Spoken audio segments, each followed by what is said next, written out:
I am Ken White. I serve as the lead pastor here at Forest Park Covenant Church. We do a podcast called On Mission, in which we talk a little bit about the different people in our fellowship or people who we're connected to through mission work in terms of what they do and what their mission is. And I have today with me Andrew Boyd, who works with Alde Coffee. A lot of you might be familiar with him because he does oftentimes appear at the Grand Haven Aldea or the Muskegon Aldea. But I thought I would just start, Andrew, by asking you if you could just tell us a little bit about yourself. Yeah, absolutely. Thanks for having me, Ken, and this is awesome. Love your setup here. I had no idea. Oh, yeah. So this is a great thing. Just really quickly, a little bit about myself. I grew up in this area. My parents live on Mona Lake, down by the Mona Lake Park. So that's where I grew up. Went to Norton Shores High School. I attended a youth group here at Forest Park. I probably have been my junior and senior year of high school at Shores. So, okay.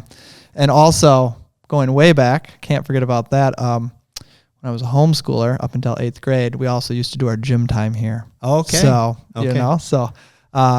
So I've in many ways have been associated with Forest Park here for quite some time. Do you remember who the youth pastor was at the time? It was Tim. Tim Ciccone. Tim Ciccone, yes. Yeah. And then I believe when I was doing gym time here, it was Wally. Okay, Wally Coots. Yeah. He was the youth pastor, correct? Yes, as well? So, yes, yeah, just before absolutely. Tim Ciccone. So all the way back to the time that the Coots were here. So good. Yeah. Good. Absolutely. So your houses, do you still have your parents' houses? Yeah, they still are there. Yep. And I used to ride up and down Seaway, probably shouldn't have, to get back and forth to football practice as well. So, so I'm familiar with this route along here. Had many friends over in kind of the Forest Park neighborhood as well. Yeah, you can't grow up in Muskegon without riding your bike here and there. Which I absolutely. did in my youth absolutely, too. Yeah. So tell us a little bit about how Aldea started. There's the Aldea development and Aldea coffee. So tell us a little bit about how those things are connected. And for me personally, it began in 2005. That was senior year of high school, actually, and I went on a trip to Honduras. There used to be an organization in this area called International Aid that was connected to the area of Honduras that we now work in. They're doing a lot of projects like latrines, clean burning stoves, respiratory problems, one of the leading causes of death and illness among women and children in Honduras, kind of cooking in a house and having an open fire. Yeah. So we were going and we were doing a lot of stove projects, which I really loved, really fun projects to do. So I went on that trip in 2005. You look back on it and you're kind of amazed sometime because I wasn't even planning on going on that trip. Someone had dropped out of the trip and someone handed me the ticket and said, "Would you like to go to Honduras?" And I said, "Sure." It's kind of weird to think if that hadn't happened where life would be at this point. So, just the interesting ways that God may work in our lives, So I went on that trip, life-changing for me. Kept going back on trips all throughout college, and probably about my junior year of college, because of the impact of those trips, decided to kind of completely change course in my life. Not so interested in, I loved what I was studying in the major that I had, but I was like, I really would like to be more involved in Honduras, and I'm not exactly sure what that means. So again, just another amazing opportunity that I feel very blessed by. But I was able to go to Honduras the summer of 2008. I actually traveled from Belize down to Panama, and I lived in Honduras for a month and a half. Just being there and just kind of being open to, if I do this and get to know people better, like what the opportunities might be. At that time, in college, I was also rooming with Patrick Hughes. Yes. I think many people here at Forest Park know the Hughes family, and Patrick also kind of started getting interested in what was going on in Honduras, and both became kind of very interested in the concept of microfinance, which is helping people in the world who really have no access to formal banking. They have no way to get a loan. They have no way to really have a savings or bank account. Kind of access some of those things on a very small scale. I'm talking about loans, around $100 up to $1,000, but for certain parts of the world that can go a really long way. So at believe in 2006, a man named Muhammad Yunus won the Nobel Prize for the concept of microfinance. So we because of that and the talk around it is how we got interested in it. And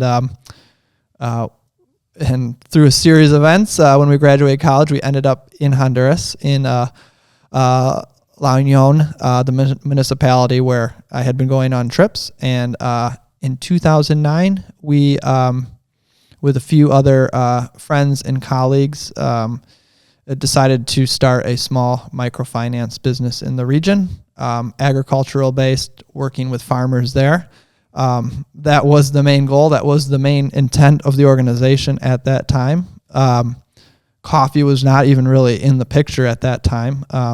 But I think that the biggest thing that we did was we really, really wanted, hitting the desk here, I shouldn't do that.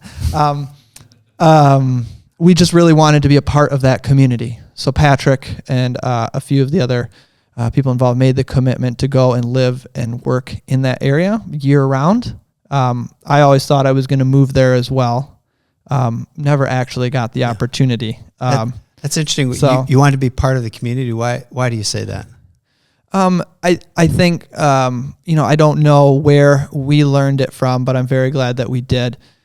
We never, wanted to go there like we knew everything. Yeah. And really from the very beginning had a heart for that. If we can truly become a part of the community and understand it, we'll understand the needs better. And on a peer-to-peer level, we can work with people rather than, I don't know what sometimes happens in the development world where a certain model is thought to be the very best. And sometimes people go in thinking they know the best, and it is not a peer-to-peer relationship. Especially if you maybe go into a region where there's different income levels and stuff like that. I just think sometimes we lose sight of that peer-to-peer relationship. So we were very adamant about making sure that happened. And I think we, by becoming part of the community, we did do that. And that is really what has helped the organization evolve and become what it is. Yeah. In addition to, there are 4 long-term members of the organization right now. Charlie Hines, who is currently the president of the operation, and then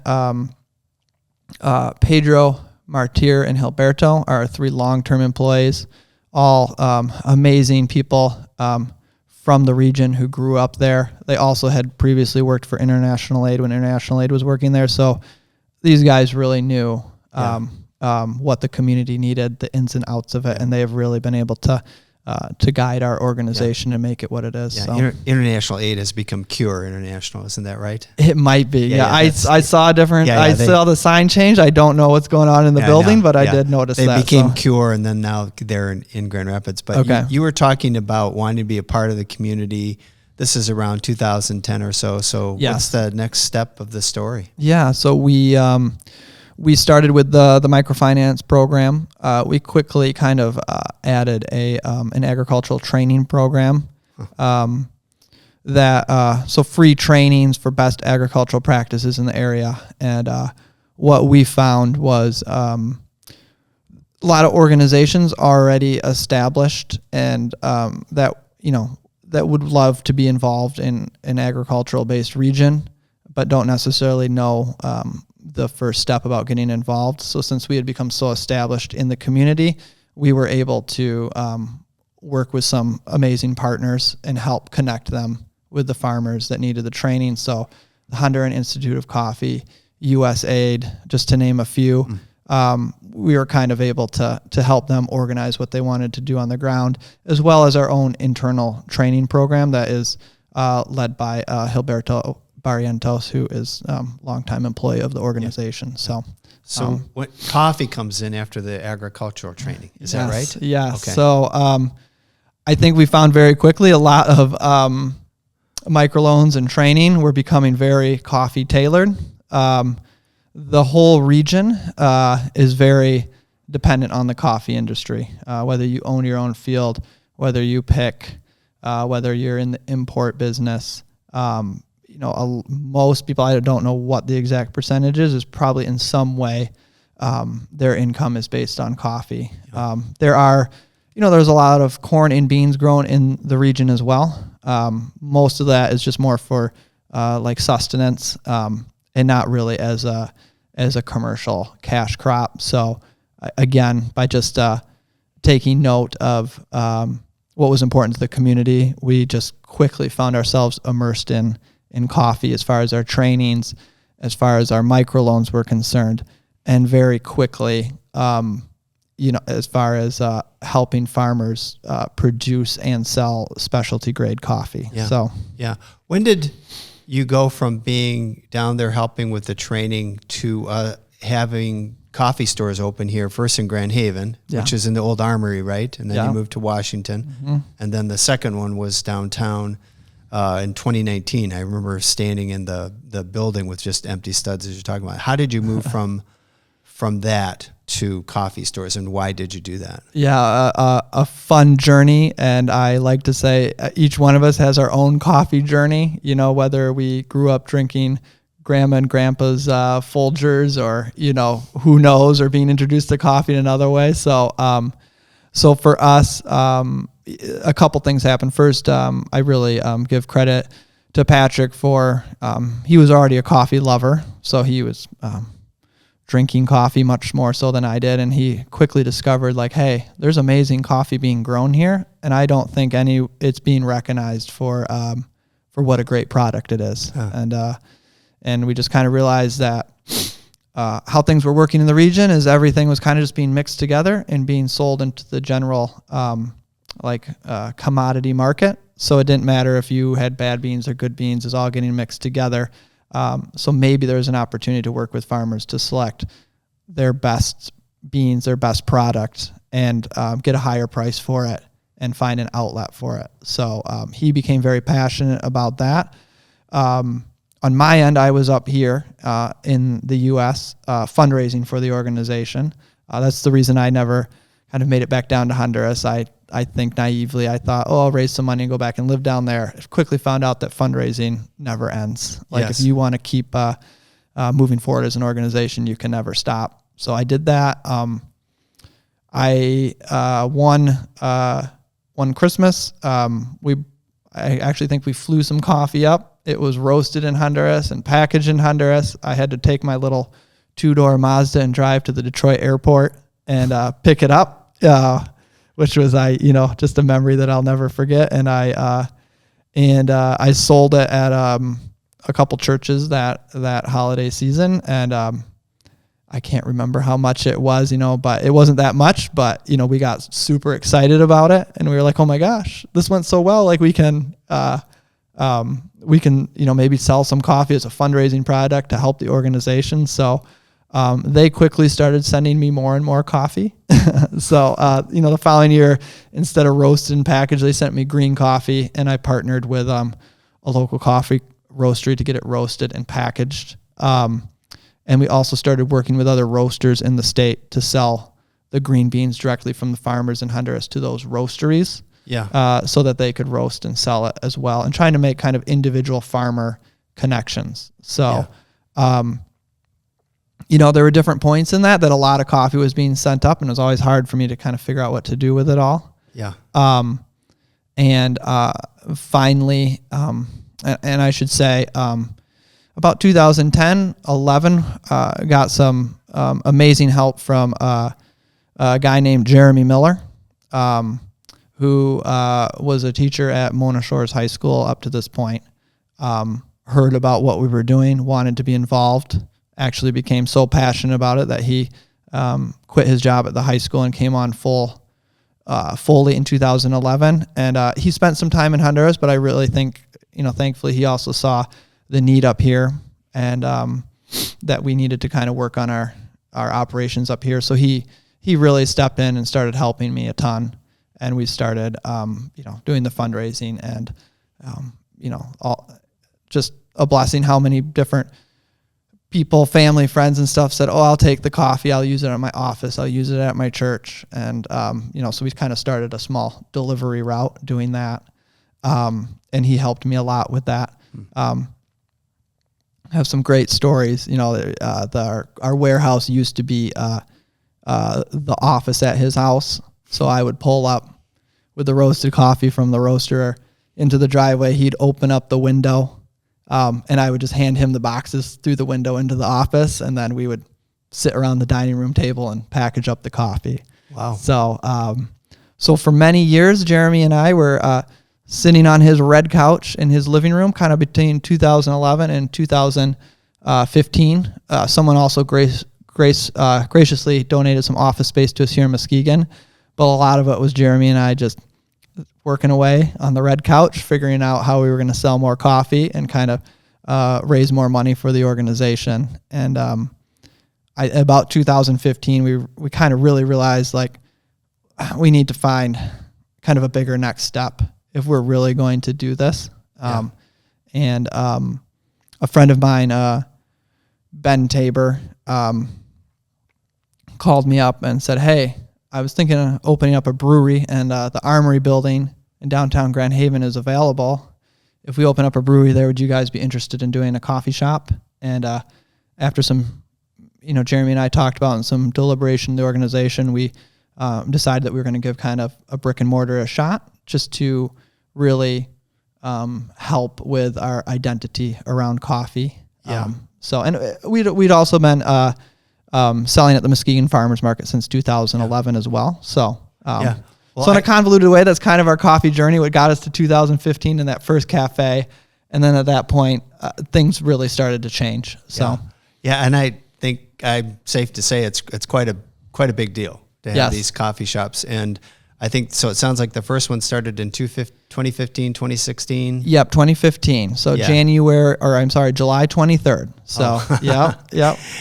And then you moved over to the Washington address in Grand Haven, and then you opened another store in Muskegon, or did you open the store in Muskegon and then move over to the other spot? I can't remember which. Yeah, we so 2015 in the Armory building, 2019 in Muskegon, October. I think like 14th, 2019. Yeah. So opened up that store. Pretty quickly found ourselves in the pandemic. Yes. After opening that store, and then in 2011 we moved from the Armory building onto Washington in Grand Haven. 2021. You said 2021. Okay. Yes. Gotcha. Yes. Yeah. Thank you. So going back to the microfinance, and now you have 2 coffee stores. Can you like give me a sketch of how the economic engine works? Like, you get they sell you the coffee, you roast the coffee, it gets sold at the store. Mm-hmm. How does that work as a sort of cycle? I'm thinking that's what's happening, but you could correct me if I'm wrong. We had always we'd always talked about the nonprofit, besides just raising funds, having that income from coffee helping. And it took a while to see that come to fruition. So the big thing that happened in 2015 that we had to do was, in 2015 there immediately became 2 entities. So what we're doing in Honduras is Alde Development. It's a nonprofit 501c3 that oversees our microloan program, our agricultural training, and then kind of our specialty coffee training and market access. And then in 2015, when we opened the cafe, we started an entity called Alde Coffee. Yes. It is an LLC, and we had to do that to be able to oversee our operation here in the U.S. and to be able to kind of roast and sell coffee. So now those 2 it's kind of like a hybrid. It's all Aldea, we like to say, but technically speaking, there are 2 entities, so we call them sister entities, that are working together. So the group in Honduras, they work with the farmers, they select the coffee, they rigorously, evaluate and taste the coffee, and they then are the ones that work with the farmers. They sign all the contracts, and then actually purchase the coffee from farmers.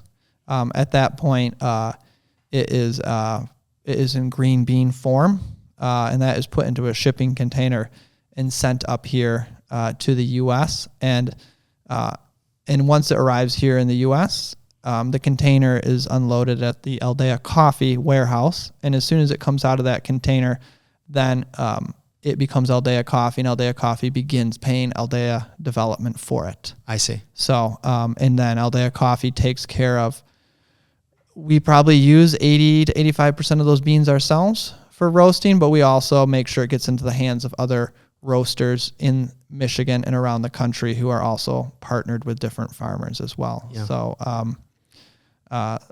So for us, our main mission is to make sure that farmers in the region are well paid and that coffee finds a home.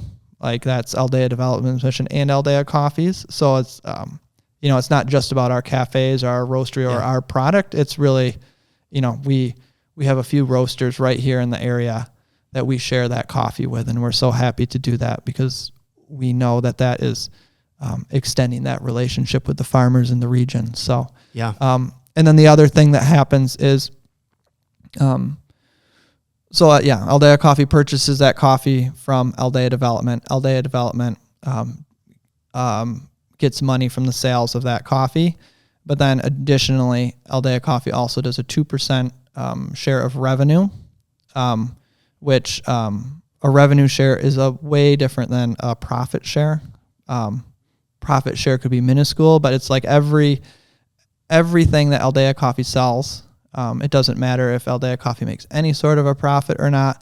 2% of that goes back to Alde Development to help fund their operation, along with a series of other organizations and donors that are also supporting Alde Development. So when I go down to Grand Haven and I buy, I like a cortado. 2% of that is going, is what you're saying. Directly back to Honduras. So So we love that. It's like every move that we make, we know that we are, and it's right on the bag of coffee that you buy.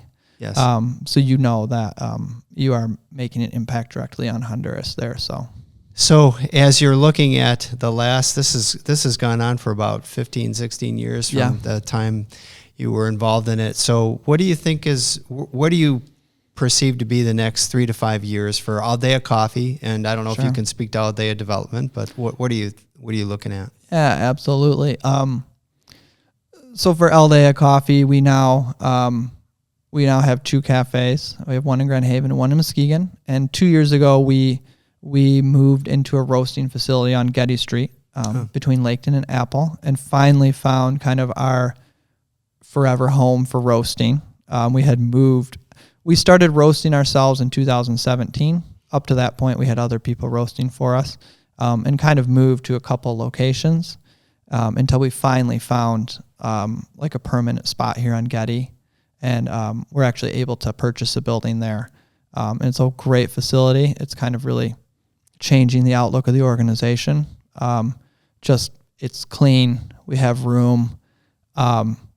Little things for me, like I have, just blessings, a garage door that I can pull a van into and load up farmer's market instead of having to lug it out a small door and over a curb, which just makes everything more difficult. And we have a loading dock where when the coffee container arrives, it can back up and unload the coffee. Just those little things, especially, that can just slow operations down and help and prevent you from like progressing and moving forward. So we just feel really blessed and really happy with where we're at with those 3 locations. We are really Alde Coffee is really trying to work on their wholesale business. We have 40 to 50 wholesale clients that we deliver to every Thursday. But we really feel like our growth can be in wholesale, and that also can continue to impact the region of Honduras, because the more that we can purchase from farmers there and need to use that coffee, we can just continue our kind of the stable impact that we have on that region. So we're trying to do everything we can to kind of enter more into the wholesale realm, and just see some great opportunities for growth there. And I think we're going to concentrate on that for a while and see how it goes. Good. Kind of concentrate on our online sales too. And then maybe someday, maybe 5 to 10 years in the future, maybe we'll open up another cafe. Yeah. So, but here at the church, we've really benefited from it, not least being the fact that we drink your coffee. And another thing that we've been able to do is just be involved through the work of Alde Development by sending down different groups there. Like we have one that's going down in July, and I think you're aware of that, right? Yes, absolutely. July 24th to I think it was the 3rd or something like that. It's a solid week. And I forgot to mention that as well. So Alde Development, microloans, training, specialty coffee, focus, but we also have continued the work of what International Aid was doing and have continued village partnerships, and Forest Park has been one of those partners.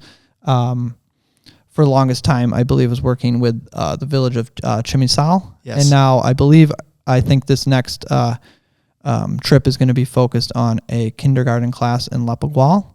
I believe so. I want to make sure of that, but with many different partners, we've continued the clean burning stoves, latrines. We've built some entire complete water systems for a few villages as well.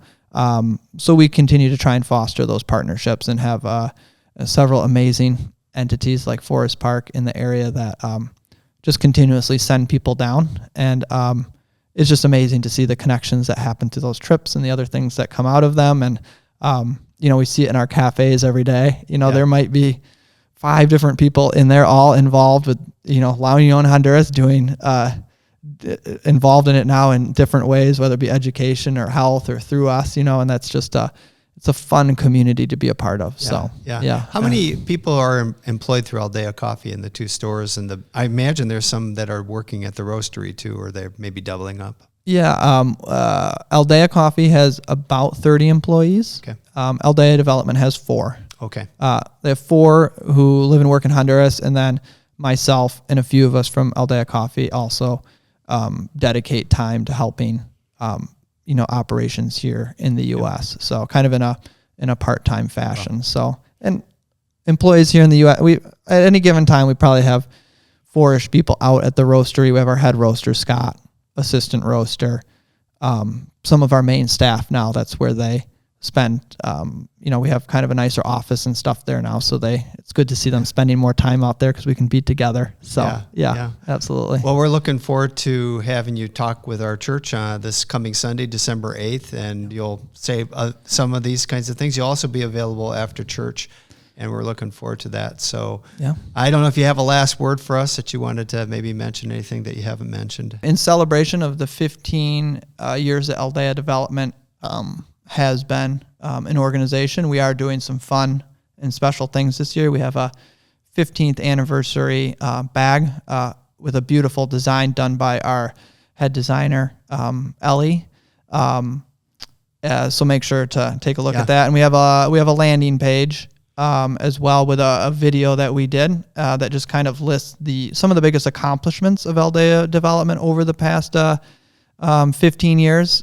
Notably, at this point, we've brought over 500,000 pounds of coffee from La Union, Honduras here to West Michigan. So just to, we put some of these numbers together this year, and, it's just, I don't even realize myself until you do it. And then the number of microloans that have been given out and the number of community partnerships that have been accomplished are all kind of, they are talked about in that video, and then they're also listed on the landing page we made. So just really encourage people to check that out. We'll try to link to that on our own website. And I've liked a lot of the merchandise. Every day I use my little Yeti-like mug, my Aldea mug, and I've got a T-shirt and other things like that. You guys also do volunteer days, don't you? Yes, we do. We have, I think this summer, mainly volunteer days evolved around doing cleanups in the Grand Haven and Muskegon community, downtown and on the beach for trash. I think we do those, I think, to help make ourselves and community members aware of how much trash actually kind of escapes the bin and is going into especially our watershed. And then helps us think about what more we can do on the back end to prevent that from happening. Great. And then, there are a lot of different community partnerships we have here in West Michigan, just trying to be involved in our community in a meaningful way. So, Great. to answer the other part of your question, Alde Development has now been in operation for 15 years. They were founded in 2009. The dedication of that staff, Patrick, who was involved for, I think, probably 10 to 12 years, putting it all together, and now the 4 that are down there, their dedication over the years has just been amazing. I think Alde Development also has room to grow. They have a proven track record of what they've done in the region and the impact that they've made. And I think with more resources in the future, they could really take what they're already doing and expand it in some really cool ways. So that's what I kind of see as the future for Alde Development. I hope that at some time, kind of some dedicated resources and time can be given to that, so they can really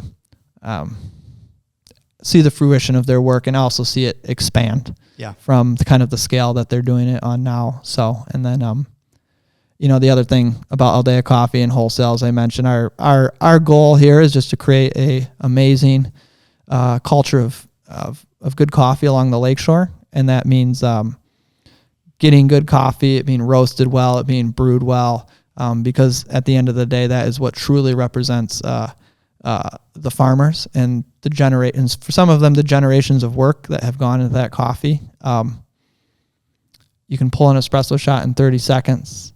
Cup of coffee brews in about 5, and there's a chance that if we don't do that right, like we can actually make it kind of taste bad when so much work has been gone into making it taste good. So that's kind of our quality ethos at the shop, is like, this is our chance to represent someone's livelihood. And I think we want to do that every wholesale opportunity or every opportunity that comes up with a customer, whether they're brewing coffee at home and stuff like that. That's our true intention, is to say West Michigan can be a place where we really have an amazing culture based around coffee and making sure that it tastes awesome and we can enjoy it, but mainly because of who it represents, and that's great. And extend that to other things in our life. So, well, I've had a lot of your coffee. It's some of the best coffee I've had, and I've had coffee all over the world. So awesome. Really appreciate that. Really appreciate you too. I think the last time I ran into you, you were downtown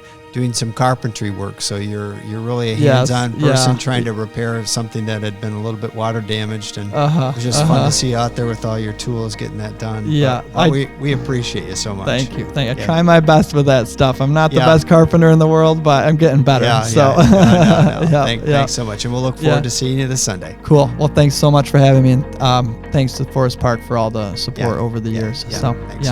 Great.